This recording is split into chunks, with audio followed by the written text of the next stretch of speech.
Leaders in the known universe, 90% of you are uncomfortable asking for help. That's a mistake. In this episode, we're going to explore dynamics of getting help. Welcome to the Nightcast. We have another guest in the house, which we are very excited about. A big welcome to Gary. Gary, if you could give us a little bit of information about who you are and why you're here to get the party started, and then we'll dig into the episode. So I'm Gary Cohen, and I've been in the software industry for way too long, but I've spent a lot of time leading engineering organizations, product organizations, especially for software product companies. And over the last few years, I've sort of transitioned from leading organizations to helping people who lead organizations, especially around organizational change. I bring a background of both technical expertise, but also a lot of leadership, organizational design. And that's why I wanted to be here today for this conversation, because we're talking about two groups of people I care a lot about: leaders and the people who help leaders. Perfect. Perfect. So, the focus of today is help and the fact that as a leader, you likely need help, and also the awareness that a leader that you work with likely needs help. So, the goal for today is to make sure we have clarity there and action steps on how to deal with both of those situations. All right, so let's start with, as a leader, do I need help? How do I know I need help? What do I do? Well, I would say there's a few things that I know as a leader that are big disadvantages for me. I have no time, right? My day is filled with meetings, and so number one, I'm isolated in meetings. I can't be in front of my team, right? So that's number one. Number two, people don't tell me the truth. They tell me what I want to hear, right?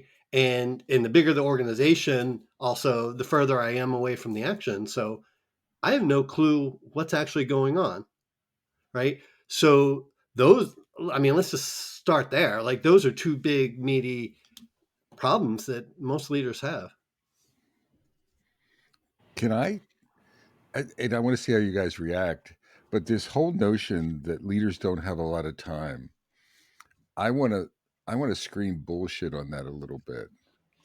So now the leader may not call bullshit on themselves, but someone needs to call bullshit on it. And what I mean, in a respectful way, in a respectful way, but it's like you control your calendar, you control where you go. It's not a slave state as a leader.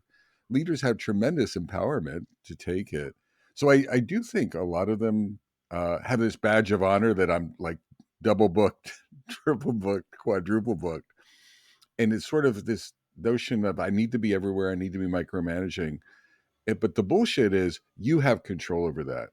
You're putting meetings up on a priority. I would argue put your people up on a priority, and then spend less time over here and spend more time with your people. What do you guys? Is that harsh, or what do you guys think?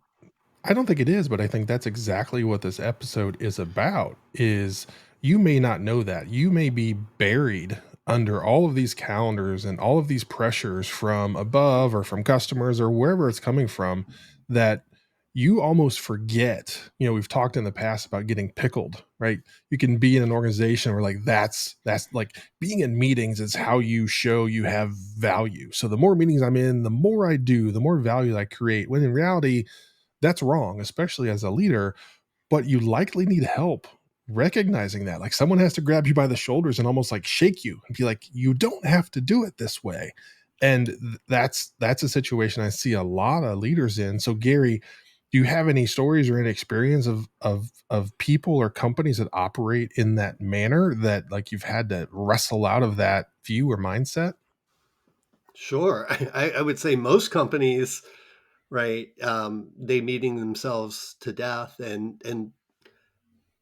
So you, like Bob said, I mean, you do control your own calendar, although you're part of a greater culture. And if that culture is, I have to be in these meetings, it's harder. But it's really a question of priority, right? And it maps the same way that companies take on too many projects or try and do too many things at once, and they're not very good at prioritizing. And this is just the same thing on an individual basis. And so trying to work with people to say, like, look, you're frustrated by the situation just as much as anybody else. Let's do something about it, right? Let's make some different decisions so that you do change the way, where you spend your time. So then step one is, or step one of helping yourself to be clear is you have control and you can help steer and change those things as a leader. Slam on the brakes right now, jump on them with both feet and look at what's controlling you. And most likely, because we've all been there and I've been a part of organizations, it's happened to me. As much as I hate being in meetings where like meetings were the thing and I just like every day I turn around and like, daggone, I didn't get anything done because I was in meetings, and that was really frustrating. So what are you going to do about it? And that's where help can come in, of maybe you need help trying to get that under control. Maybe, as Gary talked about, it's a organizational norm or an organizational expectation that leaders are in meetings 24/7 and that's who they are and that's what they do. And you likely need to find a way to start changing that culture. So you might have to be the outlier that starts not going to meetings and having the courage to make that happen. So that's certainly an option. What other thoughts and ideas do we have around tackling this problem? I, what comes to mind for me is help is delegating. So part of it, in this episode, Gary, we're talking about like having an external, consultant or a coach who's helping, and that's valid. That's important. But just delegating to your team members, giving them the opportunity to help to help you, right, by opening the door. So free delegating to everyone. Imagine what that does to the organization when instead of you being in 1,000 meetings, you're spreading that out, and you're selecting the appropriate ones where you need to really be there. Right, and delegation's a very important skill. Again, it's not something I think people naturally are good at. That they have to learn how to do it and the right way to do it. So I think that's a really good thing that all leaders need to get good at. But I'll also say that I think they need to do more than that, because I still think that there are too many things that the organization or the group or the team or whatever is doing than they should be. They need to limit their work in progress, Yep. right? And focus on the things that will truly move the needle the most, and focus in on getting that done before moving on to the other. And we're all familiar with lean and Kanban and all that sort of stuff. But the more things you have going on at once, even though it seems like, oh, I'm making progress on all these things, it's actually slowing us up and creating this logjam that's causing us to be in meetings all the time and having to deal with all these things at once. I mean, to amplify that, Gary, I would say lean, like flow, being flow aware is crucial. As you were talking, I was thinking about one company that I was aware of. It, there was maybe like in an IT group, there was 100 people, and they had like 150 active projects going on. And I'm not. This is true. This is reality. And and then they were wondering why they weren't getting anything done. It was actually sad because the board was meeting with the folks like for a review, and they were working really hard, but they didn't get anything done. And it was just creating this huge amount of churn. And if they could have just limited that, and that was the advice, and that's what they were trying to do, is limit focus on what you're doing. Yeah, just bring that into your mindset. Okay, Yeah. so a common issue, which we've talked about, is just the availability of a leader and the reality of the challenges that are there. What other areas, Gary, do you see leaders needing help that maybe they don't recognize normally, and it takes someone like you to come in and say like, hey, Mr. or Mrs. Leader, like you have this problem and you might not know it. Can I Yeah. can I interrupt? Let me interrupt just first. I have a picture. Hold on. I have a Oh, graphic. wow. I have a Oh my little god. graphic if you can get it. And Multimedia. what I'm talking about is that, and I think this, I'm trying to capture what Gary's second point was, it's lonely at the top, right? And there's these phenomenons we hear that I'm at the top and no one is telling me the truth, or no one's telling the emperor that they have no clothes, or um or I only have like 10% of the information, etc. So like it's the least, I'm making decisions with the least amount of information possible. So So I I was trying so to, I'm gonna interrupt the interruption because for the first time in Metacast history, I'm able to say I wrote about that, Bob. How many how no, many how many did times how you you? many times you yes. outblogged Bob? I have a blog post on my latest newsletter, the Leadership Lighthouse. Link will be included about the loneliness of leadership. So I might Holy, just retire from the podcast right now. This is like after a dozen or so years, this finally happened. So either it's Bizarro World, I don't know what's happening. Something weird is going on. So yeah, sorry you stepped into this mess, Gary. But yeah, just this confluence of unexpected reality has hit us. Okay, so Gary, bring us back. We asked you a question, and then Bob did a thing. Bob did a Bob. So what are the other areas where you see leaders struggling to recognize that help is needed? Yeah. So sticking to the transparency theme, like they don't see what's going on because people don't tell them, and they don't have systems set up to help them with that. So as somebody coming in to help them, there are a couple of things that we can do. So first of all, people are more likely to reveal the truth to us than they are to the leader, and therefore we can help kind of transmit that message and provide some observations. Number two, we can work with the teams to encourage better work visualization, right? And when we do that, leader can just look in the system and say, okay, I can sort of see what's going on. And when we do that, this actually gets back to the first problem too, about not having enough time. Now all of a sudden we can start to revisit what we're doing in those meetings, or whether we even need to have them, because a lot of the meetings we have is just to go over status of things that if we had better visualization, we wouldn't need to do, right? And maybe instead we could help the leader focus on important things like, what have we learned over the last week, month, whatever, and what decisions are we making based off of that, like to get to a more adaptive, agile sort of mindset, rather than just blindly following the plan that we set out. So these are all areas where I think we can help the leader to achieve greater transparency so that they can make better decisions. Yeah, Bob taught me.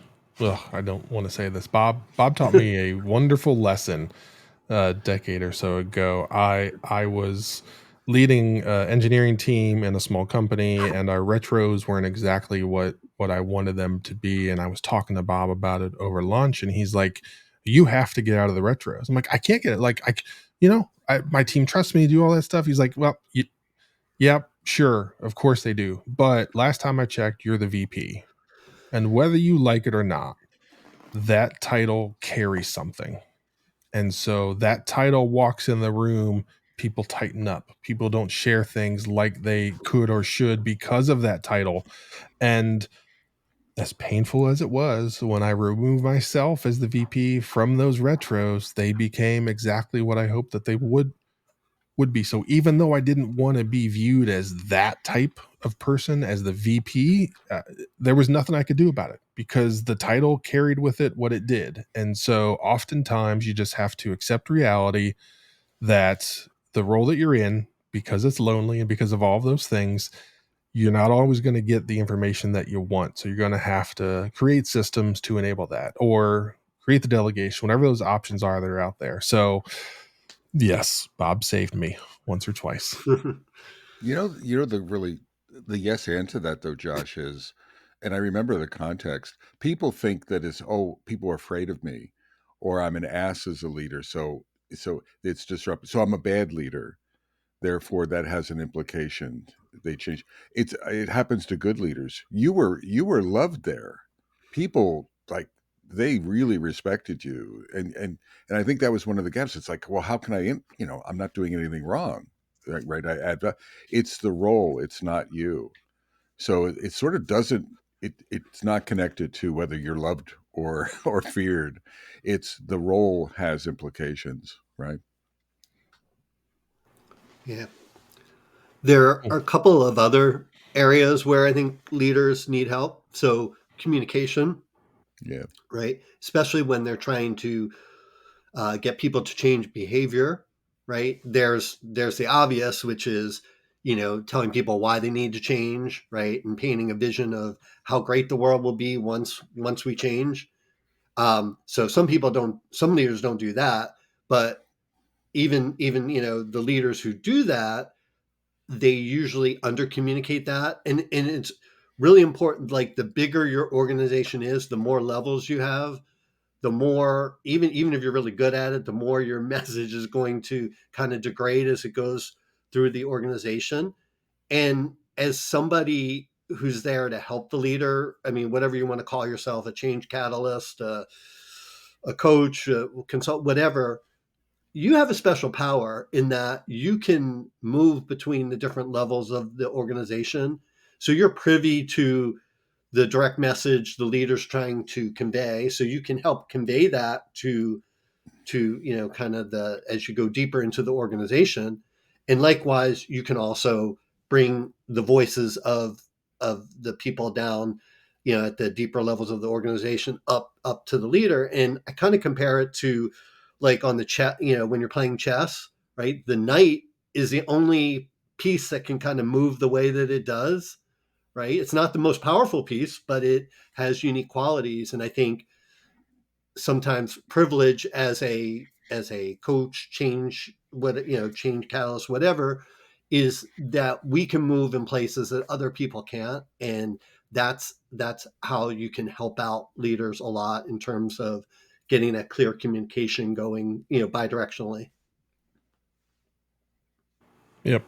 One of the, like frustrating things as a leader at times, uh, it's not frustrating to me anymore, but it was for a long time because I didn't understand. I'm like, we just talked about this. Why is it not firmly entrenched Yep. in your brain since we just talked about it? And then over time, learning and the mistakes that I made, where my job as a leader was just to provide context and clarity, which meant I was saying the same things over and over and over again. And that's what was required Yep. for success. So you're going to have to get help reminding you that you're going to have to continuously provide that clarity. And it's a never ending job. It's just ceaseless, but that's what you have to do to be a great leader. And I would have loved to have some help of somebody like, grabbing me and saying like, "Hey buddy, this is just the way it is." I had to learn the hard way, but that's why leaders need help.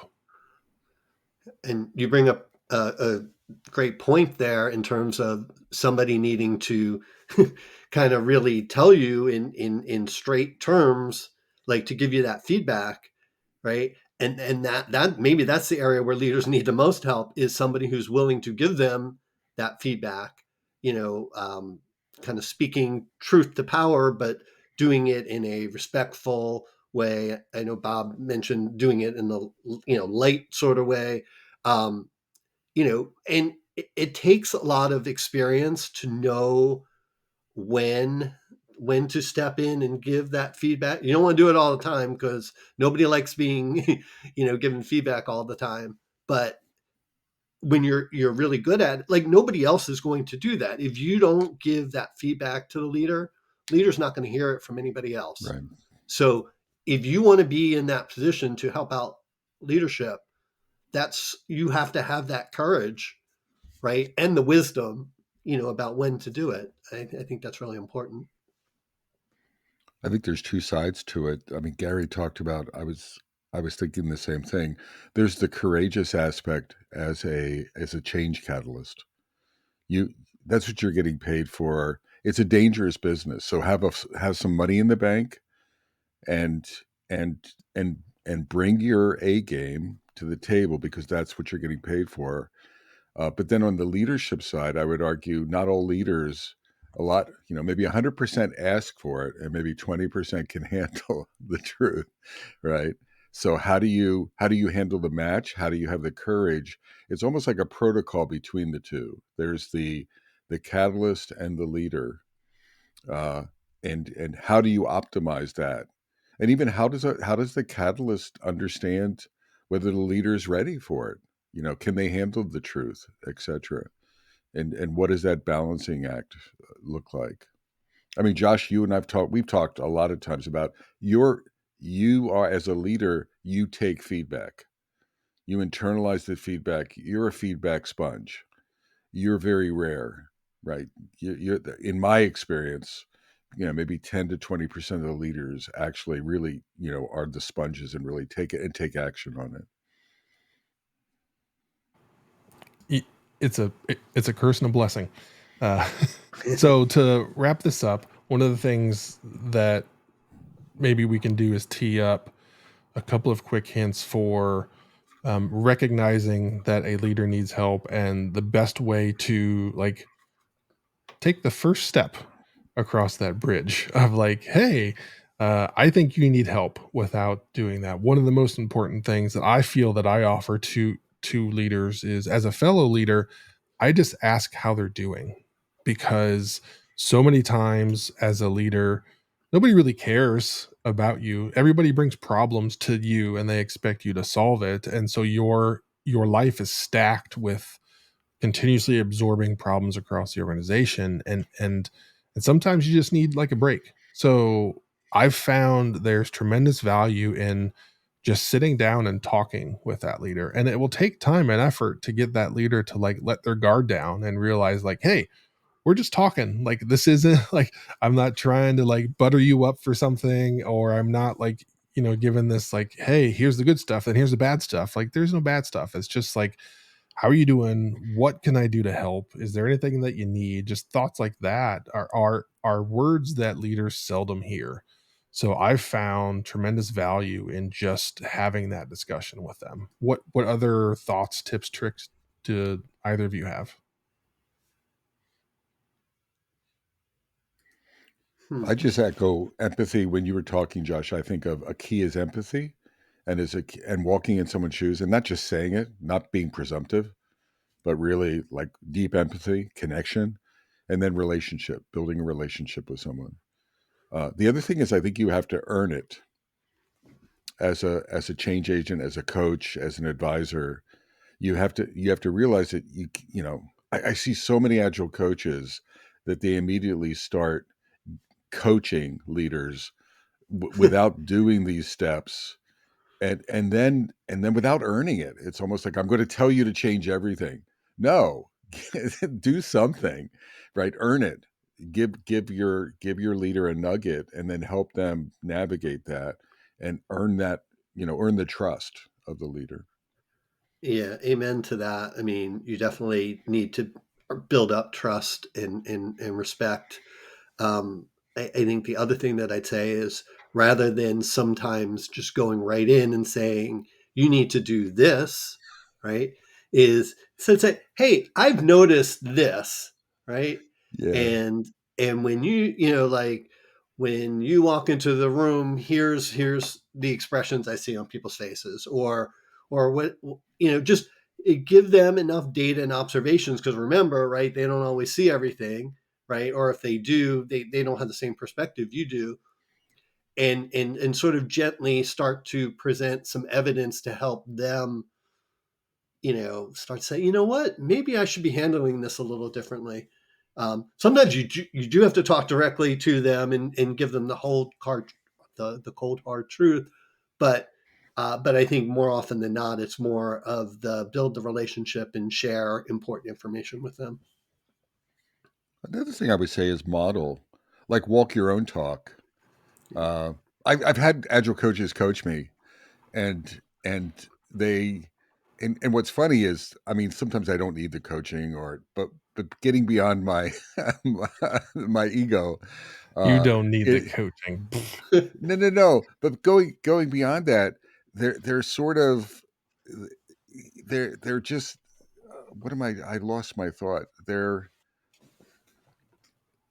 Oh, see, They're this is why Bob needs the coaching, right? He says he doesn't need the coaching, but he does. Yeah. but they're not Did it come they're not back? but they're not walking in my shoes. Ah, gotcha. Yeah. They're just telling me what to do. You should do, I'm resonating with what Gary said. Yeah. You should do this. You should do this. And then I look at them and they're not doing it. So they're telling me to do stuff that they're not willing to do themselves. Uh, they immediately lose me, no matter how wise they are or or whatever.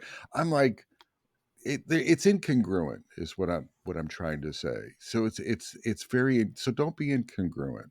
Well, before you're providing it, make sure you're walking your talk, not perfectly, but are you doing whip limit? Someone will tell me, "Oh, you have too much whip," and then they have 82. Josh, this is like you. You have 82 clients you're coaching, right? And you're harping on me about whip limit, and you're all over the place. I don't So know what you're talking about. I've never had I that don't know issue what before. I don't know what you're talking about. I don't know what you're You've talking about. Bob, you haven't walked in my shoes. You don't know. Yeah, eh, because they're all over. I can't even catch your shiz. Yeah. Yeah. Okay. So, lastly, before we stick a fork in it, Gary's come in, shared a bunch of stuff with us. You may have heard something that you really like from Gary, and you're like, how do I get in touch with Gary? Because maybe he's the right person to come in and help us change our organization. So, Gary, what's the best way for folks to get in touch with you? We'll certainly include it in the description and all of that stuff. But just for those that are listening right now that can't wait for this to come out, like, what do they do? How do they get in touch with you? So, two best ways to get a hold of me would be number one, through my website, which is www.practical-agility.com. And there you can schedule time to meet, send me messages, things like that. And the other great way to reach out to me is on LinkedIn. I'm pretty active on there and love interacting with people on there. Perfect. All right, Bob, you know what to do. So from beautiful downtown Cary, North Carolina. And from beautiful downtown Fuquay Varina, North Carolina, Gary, now it's your turn. And from beautiful downtown Radnor, Pennsylvania. All right. I'm Bob Galen. I'm Josh Anderson. I'm Gary Cohen. All right. Shake And bake.